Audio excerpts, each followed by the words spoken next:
Yo, what's poppin'? It's your boy Cannon Trucker checking in, man. Like, comment, subscribe, do all that good shit for your boy. But man, we out here, man. I'm at the crib right now, man. Monday I leave out, so got this load going from Birmingham going down to Lamar, Texas, right? So I stopped at the crib, then I'm gonna run it the rest of the way. So it's near Houston, so I'm gonna go deliver that junk. And we gonna get to the money, you know what I'm saying? Another good week. Last week was a good week. This week gonna be a good week, and we're gonna keep on doing our damn thing, you know what I'm saying? That's what the haters don't like, so we gonna keep doing it. But let's get to the video. Let's talk about, I'm gonna talk about like why I'm leased on the Blair, and then, but I wanna tell y'all this first. So Friday I pull up to the yard or whatever, and you know, I'm like, man, I don't really like pulling up to the yard, because I was like, man, I'm just gonna stay low key, try to stay away from the yard as much as possible, and just keep my head down and just make money. That was my whole goal. That was my whole plan, you know. But so I pull up to the yard in Birmingham. I was like, all right, boom. I pull in, the guard tell me, you know, turn on your four-way, turn on your lights. He doing inspection of my truck, blase, or whatever. He like, all right, you good, go ahead and park. I park, I meet Savannah, Hunter, and I think somebody named Lauren or whatever. So, they like walk me around the place or whatever, because I'm like, I'm new, I don't know nothing what's going on. Matter of fact, before I left, I met Rod, this driver. He a new driver over. I met Rod or whatever, and we were just chopping it up for a little minute. He was telling me about, you know, what kind of truck he finna get, you know, all this, you know what I'm saying, shit like that. So I asked him, I'm like, bro, so how many people was in your orientation? He was like, bro, like 13 of us. I'm like, what?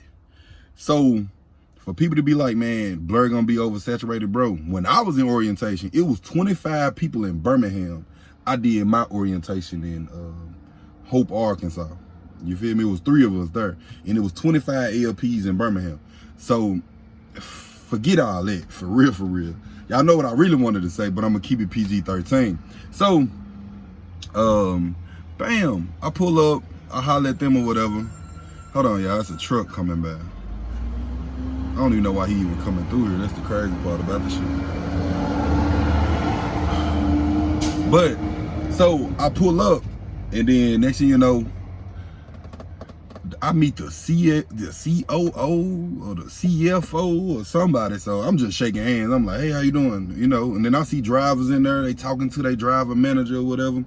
Honestly, y'all, I'm kind of shocked. You know, at this point, I'm like, bro, I wish I could really just walk around and just record it. You know what I'm saying? So y'all won't think I'm bullshit. I'm just gonna be real with you. I gotta keep it funky with y'all. Like, it really shocked me how the drivers walking around, talking to their dispatch, walking just willy-nilly around that motherfucker. I mean, I'm just saying, if you work at Blair, you know what I'm talking about. But it was crazy, bro, because I never seen people interact like that. It was like a cool little chill little environment. They talking to their dispatchers. Everybody just walking around handling business. You know what I'm saying? The drivers need some shirts or need this, need that. They getting that shit done. So I'm so used to companies where they gonna lock the driver out. You got to take your ass outside or go to the outhouse some goddamn where. You know what I'm saying? Because at Nationwide Cargo, nah, the dispatch in this room, they finna lock the door. If you need somebody, the dispatch gonna come after you. But at Blair, they like, shit, knock on the door 3 times, somebody let you in that motherfucker. But boom, so I'm seeing that. So I'm just walking around talking to Savannah, and I got my spider senses on. You know what I'm saying? I'm like, man, this is some crazy stuff. I'm like, man, I ain't never been at a company like this, but hey, it's cool. I'm just walking around, peeping out stuff. So boom, I meet the president, Nick Allen. So soon as I see him, I hit him with a little line. You know, I was just trying to test him to see, like, was he gonna be like stuck up, or was he gonna be like, you know how most big bosses, they be like kind of snobbish or whatever. So I hit him with, what's up, superstar? Shook his hand or whatever. He like, nah, you the superstar. I'm like, hey, I'm just chilling. You know what I'm saying? I'm just trying to make some money. That's all I'm trying to do. So that was love, though. He said he was seeing my videos or whatever. So, I mean, it's cool, man. I really appreciate that. But he a cool guy. We talked for a little minute or whatever. And he wasn't trying to, like, push me off or nothing. He was, like, willing to have a conversation. I'm like, shocked me, y'all. I'm just saying. That's just my experience, y'all. Like I say, man, it was wild, bro. It's still kind of weird to me this day, like how the driver interact with the company. Still kind of hard to explain, bro, but they preach this a family atmosphere. That's what they preach. I mean, so far, so they showing me that. I mean, honestly. But I mean, it is what it is, you know what I'm saying? But I was just talking to him, telling him, like, he was just talking to me about the market and stuff like that, you know, how to race down or whatever. But, you know, they still, you know, making it happen. I was like, yeah, man, you know. I was just like, man, as long as I stay loaded, I'm cool with it, you know what I'm saying? And he was like, man, that's what I try to tell drivers or whatever, you know what I'm saying? Just try to stay loaded at all times and just keep moving or whatever. And I just had to tell him, man, hey, only the strong gonna survive, man, but everybody ain't gonna make it. You know, he started laughing and stuff, and I went on about my business. So mind you, I'm still like kind of shocked by the whole situation, right?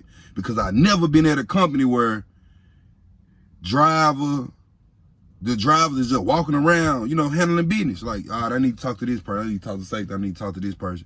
I never been in a situation like that. So when that happened, I'm like, man, these folk might be legit, man. These folk might be legit, man.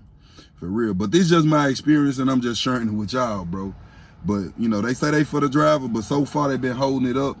But one thing I want to tell people, Blair, they don't play about safety, bro. For sure, for sure. I don't want nobody to get that misconstrued.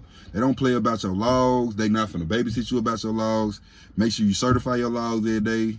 You know what I'm saying? Or they'll definitely cut your fuel card off, for sure, until you certify and, you know, do what a truck driver's supposed to do. So that was my whole spiel on going to Birmingham, man. Met some great people up there. Man, my dispatch situation, man, he been A1 YOLO, man. He been cool, man. We just, like he say, man, you do your job, I do my job, and we gonna keep it pushing, man. So my dispatch, he been holding his own. Man, I ain't got nothing bad to really say about Blair. You know, a lot of people like, oh, Cam, you know, you in the honeymoon phase and all this shit like that. Hey, like I say, if this the honeymoon phase, I want to stay in it, baby. You know what I'm saying? Because it is what it is. But I'm not exempt from, you know, taking bad loads or all this crazy shit like that. It's cool, bro.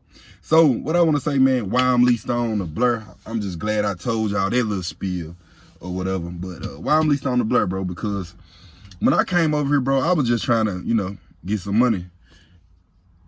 Real talk, like basically just get some money, and the deductions is so low, bro. It was like $47 a week. And then it was like an extra $100 a month, you know, for deduction. So y'all know what I do is I had put 300, but I boost my escrow up to 500. So I was just looking at it, man. I talked to my boy Red Top one day before I left Mutual Transportation Group, and he was like, bro, you need to just find you a company that got dedicated freight and just run the freight, you know what I'm saying? Because he was like, the spot market really too bad. So I took advice from a fellow truck driver, you know what I'm saying? And that would have been the best advice that I could take from somebody from YouTube or somebody who I interact with, you know what I'm saying, on a day-to-day basis or whatever. So, man, salute to Red Top, man. I've been telling them that all week, like, bro, like, I wouldn't be in this situation if you ain't tell me that, bro. I probably would have still been trying to Chicago it out, you know, go with a Chicago company or do X, Y, and Z. But like I say, man, I'm an owner operator. I'm leased on the Blair. So far, so good, man. You know, everything good. I think I'm at like 2 months right now at Blair. I mean, it's cool. I'm going to keep y'all updated on the whole journey.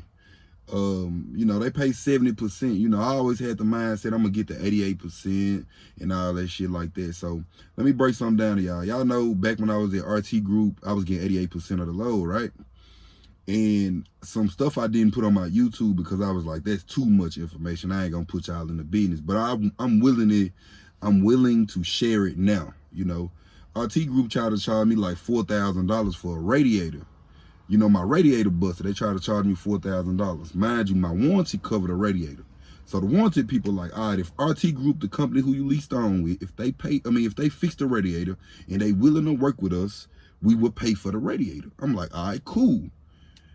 I hit RT Group up like, hey, are y'all willing to work with my warranty people? RT Group like, yeah, we'll work with them. Come on with it. Put the truck in the shop. Mind you, this the first company I done started leasing on with. I ain't made no money off the truck.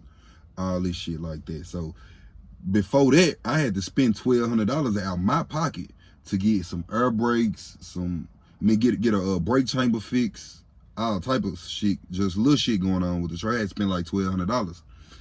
And then RT Group, they like, all right, we'll work with your insurance company or whatever. Cause I'm like, I ain't spending $4,000. They try to charge me $4,000 for the radiator. Cool. I was like, all right, y'all agree, they agree, everything working. Bam. All right, so I pulled my load for the first 2 weeks, right, at RT Group. They called me like, hey bro, you gotta pay for this radiator we fixed for you. I'm like, what you talking about? Y'all supposed to talk to the warranty people, you know what I'm saying? So I'm calling warranty. I had already reached out to the warranty people, and they was trying to get in touch with RT Group. So bam, they like, oh nah, we gonna take that out your check next week. You need to pay for that, or you gonna pay for it out your pocket, however you want to do it. I'm like, bro, but we agreed upon the warranty people taking it out my, the warranty people paying for it. They didn't want to hear it. I was like, all right, cool, it's no problem. So then they like, well, you got to pay all your deductions this week too. My deductions with the 88% company was like $3,200 a month. So they'll take it out one time at the beginning of the month, $3,200. So I'm like, 4,000 plus 3,200, 4, 5, 6, 7, that's 7,200 coming out my check. So basically, I'll be working for the free in 2 weeks. So I'm like, yeah, that's dead or whatever. So what I did was I reached out to the warranty people like, hey, can y'all please try to reach out to them the best way y'all can and pay these people or whatever. And then I tried to get RT Group to reach out to them or whatever. So RT Group, they didn't want to do their due diligence or whatever. But, so I was like, man, I'm going to dip. You know, it is what it is. So come to find out, probably about 2 months ago, I talked to the warranty people. They said RT Group finally sent them the information they need that they fixed my truck for, the part number, and XYZZXXX, you know, far as what they need. And they finally paid RT Group or whatever. So it is what it is. But that's the reason why I really left RT Group, because I really was put in a bind far as with my radiator busting on me, and they wanted to take out the first month of deductions. They ain't really want to work with me or nothing. They want to just sock it to my pockets instead of putting it in my hand. So that's why I really left RT Group. So like I say, man, me being an owner operator, man, you know, I've been through some things, but I'm still here. I'm still making it, you know. And like I say, man, I'm just over here keeping my head low, you know what I'm saying, doing my thing. Working, that's all I'm doing, man. Working, being home every weekend, being a great father, that's all I can do. And man, I want to shout out to all the new subscribers, bro. Like, it's really going up now. It's really going up. And I don't know what's going on, but we getting a lot of traction to the page, man. We getting a lot of traction to the page. I want to salute to everybody, you know what I'm saying? And we gonna keep doing our thing, man. A lot of people be hitting me up, you know, like, bro, I like what you're doing, man. You doing your thing. Man, I appreciate that, man. It's inspiration, you know what I'm saying? I want to motivate. And it is what it is. I want to influence the people too, man. I want to be a big influence out here. And it's cool, man. But I love y'all my people, man. I don't think I really got nothing else to say on this video, you know what I'm saying, about why I'm leased on the Blair and all that shit like that. It was a great situation for me at the end of the day, to come over here and be able to work and do my thing. So it is what it is, man. You know, they've been great to me. I can't complain about nothing, bro. I'm just being honest, man. You know, maybe other drivers in different situations, they can complain, but I can't complain. You know, the drivers who I talk to, you know, shit, they ain't complaining either. So, I mean, I guess it just ain't me or whatever. There's other drivers happy here too. So, it's cool, man. You know, it's cool, man. My deduction is low. They keep me rolling. They keep me loaded. That's all I can ask for. You know what I'm saying? They give me free shirts. So that's why I be wearing my Blair shirts, y'all, because I work in the shirts, man. It's okay, man. You know, hats or whatever, you know what I'm saying? Anything for the free 99, you know, Cam the Trucker gonna get. You know, I'm just being real. If it's free, it's good with me. I'm just gonna be honest with you. So we still getting paper cuts. Yeah, and I mean, it's cool. You know, they hate it, but it's gonna be okay, man. Friday, we're gonna drop another settlement video, and we're gonna make their ass hot again. You know what I'm saying? Shout out to the people in the back, you know, standing there with their hands folded up, you know what I'm saying, looking all mad when Cam the Trucker posts these settlement videos or Cam the Trucker posts any videos. Shout out to y'all. Y'all my biggest motivation, and I'm gonna keep on going hard, man. So man, shout out to these folks, man. They doing their thing. Shout out to everybody, you know, for the support. Everybody be in the comments and everybody be tuning in to my live. Everybody be joining my live, man. Shout out to y'all, man. Hope, you know, y'all doing y'all thing, man. Shout out to my boy A Breezy too, man. Shout out to A Breezy. He young, doing his thing. Shout out to Melly Mel. Shout out to really everybody, man. I ain't even got to say your name. You know, if I fuck with you, I fuck with you. But I love you. Peace out. This video has went for down there 20 minutes. So y'all be safe.